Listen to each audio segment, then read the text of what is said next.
My sister thinks my wedding doesn't count because I'm gay and demands to take it over. I am genuinely struggling to comprehend the sheer audacity of my younger sister. It's truly mind-blowing how entitled one person can be. Yet here we are. Let me give you some context. I'm 28 and recently got engaged to my wonderful fiancé Noah, who is 35. Noah moved to my country for work, and we met shortly after. She has a lovely 5-year-old daughter named Lena from a previous marriage. Lena is an absolute sweetheart, and it's been such a joy getting to know both of them. Noah's previous marriage ended when she realized she was gay. Her ex-husband reacted terribly, wanting nothing to do with either of them, fearing he'd catch her sexuality. Ridiculous, I know. 10 months ago, I proposed to Noah. I knew she might be hesitant to propose herself, so I took the initiative. It was a simple, intimate proposal over dinner with Lena's enthusiastic blessing. We both want a small, personal wedding, just close family and friends. Noah's first wedding was a huge, extravagant affair that she absolutely hated. My parents generously offered to contribute financially, even though we assured them we were planning a modest celebration. They were particularly excited about getting Lena a beautiful flower girl dress and wanted to pay for my dress and whatever Noah decides to wear, probably a stylish suit. Now enter my younger sister Kate, age 25. She's the classic golden child, utterly spoiled and accustomed to getting everything she desires. She acts as if she and her boyfriend are engaged, though he hasn't actually proposed. Probably wisely avoiding commitment, Kate has already made some rather ignorant remarks about Noah having a child and being divorced. I quickly shut that down, telling her to ditch the outdated mindset. Just because she's chosen to stay in our small hometown and hasn't broadened her horizons doesn't give her the right to spout such nonsense. Last night at dinner, Kate launched into a whining tirade about how we didn't need any financial assistance for our wedding. She questioned why we were even bothering with a wedding at all, considering Noah had already done it before and had only suddenly decided she was gay and wanted to try marriage again with a woman. Noah is understandably sensitive about her past marriage and coming to terms with her sexuality, so I immediately felt protective of her. Then Kate had the nerve to suggest that Noah could choose her first wedding dress and burst into laughter. Her boyfriend looked mortified, and my parents told her to be quiet, but that was the extent of their reprimand. Later, my parents approached me and said they thought it would be more sensible to allocate a larger portion of their wedding fund to Kate's future wedding, as it would be her first and only, despite her not even being engaged yet.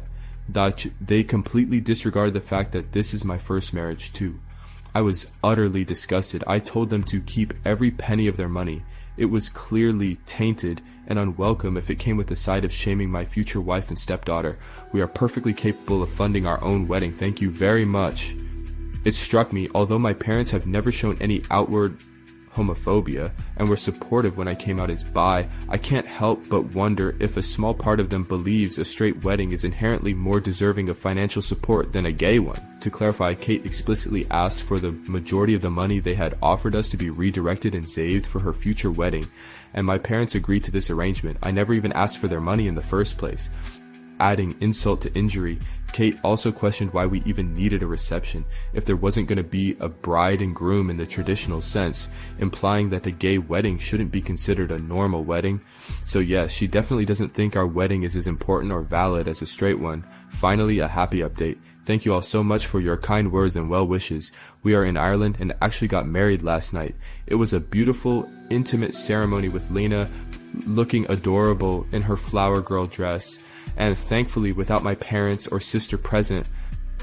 Oh my gosh, the sister is dripping with entitlement, demanding to take over your wedding, and the parents enabling it?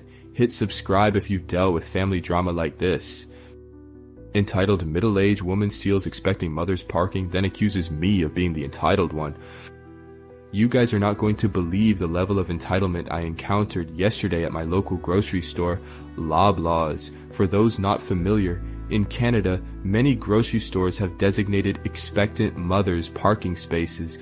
These spots are specifically for pregnant women or parents with very young children, and they're usually located conveniently close to the store entrance, often near the handicap parking or cart returns.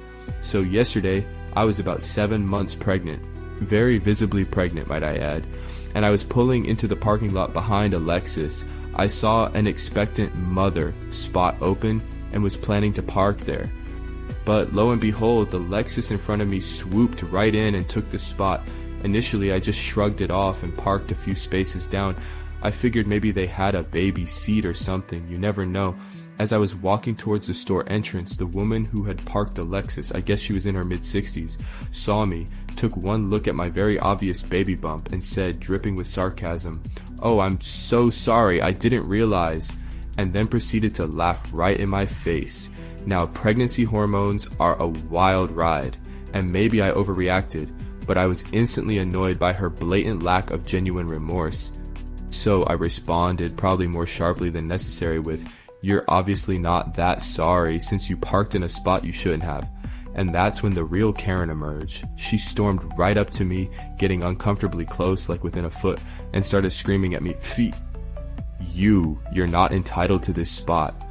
I was completely taken aback by her aggressive outburst, and I'm not gonna lie, I started to cry. The hormones definitely amplified my reaction, and it was just so jarring and unexpected. Thankfully, and this is where humanity slightly redeemed itself, a group of bystanders nearby were not okay with witnessing a woman yelling at and physically intimidating a visibly pregnant lady. About 5 people immediately rushed over to intervene and gave this woman a verbal dressing down. They were telling her she was way out of line, that I was clearly the person who was entitled to the spot, and generally just laying into her for her appalling behavior. One absolute legend of a gentleman even called her a Karen to her face. Completely mortified and realizing she was outnumbered and in the wrong, she huffed, puffed, got back into her Lexus and sped off. Honestly, I'm still trying to wrap my head around her behavior. What was the point of the fake apology, followed by the aggressive confrontation? Did she think that insincere sorry would somehow make her seem less like she knew exactly what she was doing? I wouldn't even have said anything if she hadn't made that ridiculous sarcastic comment. I would have just assumed she had a valid reason, even if it wasn't immediately obvious, but no, she just had to double down on her entitlement and make it a whole scene. It was honestly quite scary in the moment, even though it's a pretty mild Karen encounter compared to some of the truly insane stories I've read on here. It just really threw me for a loop and reminded me that entitlement knows no bounds. Entitled, "Neighbor's mother thinks my car troubles are her parking opportunity." You will not believe the audacity of my neighbor's mother. It's a truly bizarre situation that just unfolded, and I'm still trying to process it. Back in June, our car was stolen, a real nightmare as you can imagine. In a stroke of luck, it was actually recovered at the end of July, though not in great shape. It's currently undergoing repairs, and because of this, my husband had to inform our neighbor's visiting mother that she could no longer use our assigned parking spot temporarily. We had been letting her use it while our car was gone as a courtesy, but obviously that had to end. Everything seemed fine until today. I arrived home after running errands to find this woman on our doorstep, waiting to accost me and demand to speak to my husband. She wanted to know if there was any way he could extend her parking allowance in our spot. Already alarm bells were ringing. Then she proceeded to explain that she's moving into the townhouse next door to help care for her grandkids. Spoiler alert, this turned out to be a lie. And then she had the absolute nerve to say she sees our car as a lost cause. She actually stated with a straight face that us losing our car was great, because it meant she could park closer to the townhouse and not have to park on the street. I was floored by her complete lack of empathy and staggering self-centeredness. This woman, who clearly lives in some alternate reality where basic decency doesn't exist, then declared that the chances of our car ever being functional again were nil, and that we should just give her our parking spot permanently. Let me reiterate, these are assigned parking spots that come with our townhouses. Guest parking is readily available just adjacent to our assigned spots. I calmly informed her that our car is being repaired and is expected back in working order in October, and that she is welcome to use guest parking until then, or make other arrangements.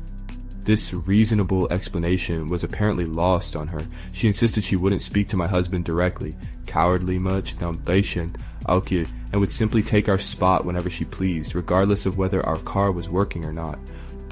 For context, our car is currently at my father-in-law's place where he is working on the repairs. I know it might sound petty to some, but the sheer entitlement and disrespect are infuriating. I am seriously considering calling a tow truck the next time she pulls this stunt and parks in our assigned spot. I'm done with trying to be reasonable with someone who is clearly operating on a completely different plane of logic.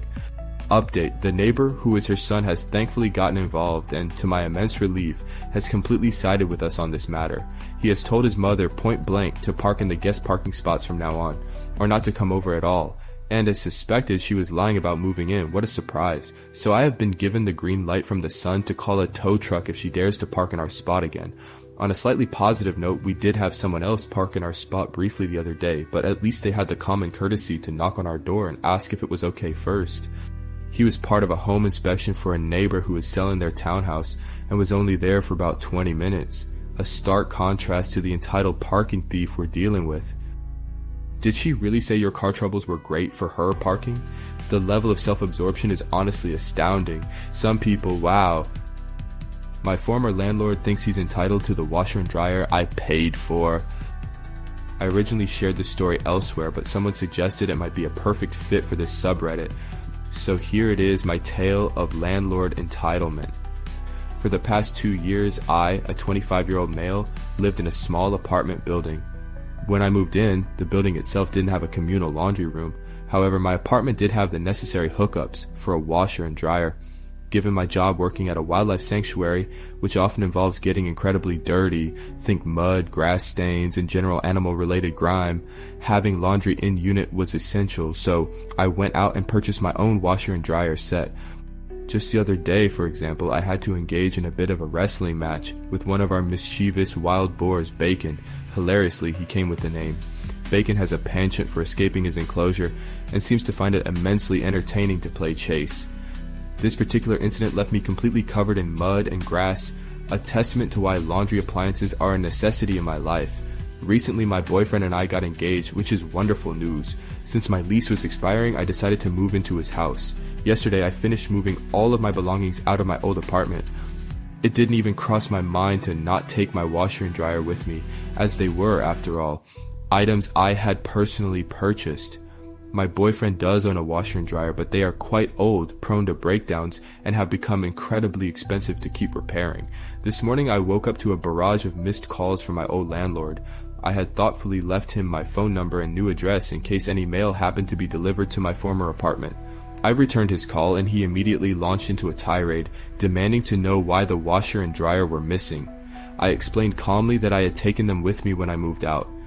That's when he really lost it. He started ranting and raving, claiming that he had advertised the apartment as having a washer and dryer included in the listing for new tenants. That apparently he had even increased the rent amount specifically because of these appliances. He then demanded with increasing volume that I return the washer and dryer immediately because the new tenants who had already signed the lease were now threatening to back out because the appliances were no longer there. He even went so far as to threaten to call the police if I didn't bring them back. At this point, I was beyond angry. I told him in no uncertain terms that I would absolutely not be doing any such thing. I reminded him that the washer and dryer belonged to me. I had purchased them with my own money, and I still had the original receipts to prove it. I even had text messages from him from when I first moved in, where he acknowledged that I was buying my own appliances. He repeated his ridiculous threat to call the police. I, equally fed up, told him to go right ahead and see how that worked out for him, and then I hung up. Personally, I don't believe I'm in the wrong here at all. I bought these appliances with my own hard-earned money. They weren't cheap, and I firmly believe I have every right to take them with me when I move. My boyfriend is completely on my side. However, a coworker today suggested that I was perhaps a bit of an asshole for not explicitly informing the landlord that I was taking them. But in my opinion, it should have been blatantly obvious. Why on earth would I leave behind appliances that I paid for myself? Well, to my utter astonishment, my landlord actually followed through on his empty threats and did call the police. The very next day, officers showed up at my door. Honestly, the police interaction itself wasn't particularly dramatic. I explained the situation to them, showed them the receipts for the washer and dryer, and the text messages from the landlords confirming my purchase. The officers listened to my statement, seemed to understand the absurdity of the landlord's claim, and then left. Thankfully, my boyfriend's father is a lawyer, and he has offered to step in and handle this ridiculous situation. He's going to contact my former landlord and sort everything out legally. His advice to me in the meantime: do not engage with the landlord in any way, shape, or form. Wise words indeed. He really tried to claim your washer and dryer as his own and even call the cops? That's peak entitlement. What's the most ridiculous thing a landlord has ever tried to pull on you? Guess who's back? My parents and Dan, this time begging for money. As some of you predicted from my previous post, my parents are back at it again, true to form. And yes, it's exactly what you'd expect. They want either my money or my signature on something. Part of me was braced for the usual narcissistic guilt trip about how I owe them, or some bizarre socialist lecture about sharing the wealth. Not cool. Thankfully, it wasn't quite that dramatic, though the underlying entitlement was definitely there. It seems they're finally learning not to push me too far, and this time they mostly opted for the pity card. It all started when my parents reached out to me recently via social media, requesting a meeting in a public place of my choosing. Red flags immediately went up. Trap alert. But honestly, I wasn't scared. I was more intrigued. They know by now that I'm not someone to be trifled with. So I was genuinely curious about what they could possibly want this time. I selected a well-known chain restaurant with an olive and a garden in its name, and we arranged to meet there. Dan, my brother, was in tow, but for the most part he surprisingly kept his mouth shut. The greetings were predictably awkward. We ordered drinks, and then skipping the pleasantries, got straight to the point. My parents launched into a plea for me to help Dan secure his own apartment so he could finally move out of their place. Apparently Dan's credit score is less than stellar. Gee, I wonder why. Could it possibly be related to his wife's penchant for spending him into debt? Anyway, they requested my financial assistance, either by providing a lump sum of cash or by co-signing on an apartment lease and helping with the monthly rent. My answer was a simple, firm no to both options. That's when Dan finally decided to chime in, erupting in anger and yelling at me that I have so much and don't have a family to support like he does. He insisted that I should be sparing the money for his family since I don't have one myself. I couldn't help but laugh. I calmly asked him and my parents, and where were you when I needed help? Oh right, you were pointing and laughing at me for being homeless. Or should we delve further back, perhaps to my childhood? I'd be delighted to unpack all of that in a public setting with plenty of eavesdroppers around. My mother, clearly panicked, grabbed my hand and begged me not to dredge up the past. My father and Dan both just averted their eyes and remained silent. I'm pretty sure they were itching to unleash their usual verbal assaults on me, but they wisely held their tongues. I then inquired if they genuinely believed I was rich or something. Their expressions spoke volumes. When I stated that I simply didn't have that kind of disposable income, they looked at me like deer caught in headlights. I proceeded to break down my financial reality. I explained how meticulously I had saved for the down payment on my house, outlining the sacrifices and relentless work ethic required to accumulate that sum so quickly, and then how I had used almost every penny of it for the down payment itself. I emphasized that I was still in the process of financial recovery. Yes, I have a decent monthly income now, but the majority of it is immediately channeled back into my savings. I then asked Dan about his annual salary. When he told me, I pointed out that it was actually slightly higher than mine. I then gave my parents a simplified breakdown of my monthly expenses, explaining that approximately 70% of my income goes directly to my mortgage, insurance, utilities, gas, internet, phone, groceries, and other essential bills. That leaves at most 30% that I can allocate to savings, and I desperately need those savings to rebuild my financial stability and create a safety net. I pointed out that my truck is a relic from the 90s. If it breaks down, I'll need funds to repair or replace it. And there are countless other unforeseen expenses that require an emergency fund: home repairs, medical bills, taxes, legal fees, you name it. So as you can clearly see, I concluded, I simply cannot spare money for Dan. And furthermore, I absolutely refuse to co-sign anything, as that would leave me financially liable for any debt Dan couldn't or wouldn't repay. I then subtly suggested that this was likely the very reason my parents hadn't co-signed for Dan's apartment themselves years ago. At this, my mother started crying again. I was, as usual, several steps ahead of them in this manipulative game. I firmly reiterated that I am not an ATM, and I am certainly not a fool. And I stated that directly to their faces. I fully expected my father to erupt in his typical rage, as he always does when I don't immediately enable my brother, but this time, he didn't. Throughout my life, I've witnessed this man explode over the slightest perceived slight against Dan, but this time, nothing. There wasn't even a sneer on his face. The only way I could describe his expression was one of regret and defeat. Perhaps regret for being a terrible parent. Or maybe regret that he can no longer bully me into submission. Who knows? In any case, my parents were left speechless. unable to argue with my perfectly logical and reasonable explanation. And I was certainly not about to give them any money. Dan abruptly stood up and declared that this whole meeting was a waste of their time and that he was leaving. My mother started profusely apologizing for his behavior, but Dan was already storming off. Then, in a gesture of pure, unadulterated passive aggression, I offered to buy them a round of unlimited soup and salad since we were already there and hadn't ordered anything beyond drinks. I suppose they couldn't resist the lure of free food, so they stayed. I made a deliberate effort to steer the conversation away from finances, focusing on utterly mundane topics. Dan remained sullen and silent, either shoveling food into his mouth or glued to his phone, but my parents awkwardly attempted to engage in conversation. They mentioned, out of the blue, that they had recently started attending a local Christian church, and that they had been going regularly for the past 2 weeks. I simply responded with a curt, "Good for you," and they were surprisingly astute enough not to push me to join them. When the meal was finished, Dan tossed a measly $10 bill on the table for the tip, and stalked off without uttering another word to me or anyone else. My mother lamely excused his boorish behavior, and we all parted ways. And that was it. Significantly less dramatic than I had anticipated, but still a vast improvement over the toxic dynamics of the past. As for my sister-in-law, well, she's been on her usual online complaining spree, venting her frustrations about my parents. She clearly isn't enjoying the fact that she's no longer the undisputed queen bee in their household. And I suspect her toxic personality is finally starting to wear on them, which might explain their sudden desperation to come crawling back to me for help. Apparently, Esil is now advocating for my parents to move into a camper, just like I had to do, in order to create more space in the house for her. And to her apparent dismay, she's being met with a resounding no. Every time she suggests it, she does seem to have cultivated a following of Karen-esque individuals online though, because every so often I receive messages from strangers, clearly riled up by SIL's posts, intent on berating me for not giving up my house for her benefit. I've learned to simply block and move on from these internet trolls. However, there was one particularly persistent one who somehow obtained my phone number. They would call from a different number each time, but it seemed to be the same person who previously called to inform me that I needed to make way for a real family man like Dan. But honestly, I couldn't care less.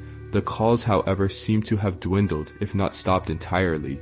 I made it abundantly clear to that person that their persistent harassment was merely amusing me. The last call was around the beginning of the month, and thankfully it's been silent ever since.